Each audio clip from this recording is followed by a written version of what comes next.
The call came in just before 4:30 a.m. According to police, a young man believed to be in his 20s was shot multiple times in front of a house on Powell Avenue.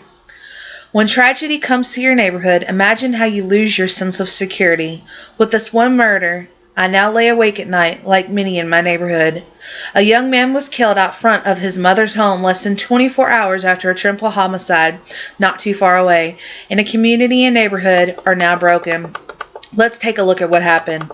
A young man in his prime was shot down early morning on February 8th. He was shot out front of his mother's home while family was nearby. They are not sure if it is drug related.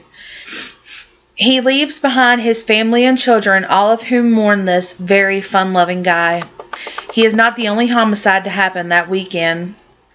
This homicide happened less than 24 hours after a triple homicide not too far away in Shavli. The authorities are not aware if they are related, but it is believed that they are not. There are many more homicides this year than in 2014 by this same time. There are four this one weekend alone. Let's hear what the community has to say. This homicide happened right around the corner from my home, less than 2 blocks away. I never heard any gunshots or was alarmed that something had happened until I heard of the story on the news. Other people in our neighborhood have said, I've never seen anybody get killed around here anyways. I mean, they've had break-ins and things, but I never seen anything like this.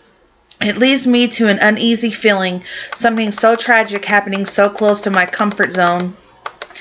A community mourns a young man that was killed out front of his mother's home less than 24 hours after a triple homicide not too far away, and the neighborhood is now broken. So you can relate. If tragedy were to come to your neighborhood, you would lose your sense of security. With this one murder, I now sure have, with like many in my neighborhood.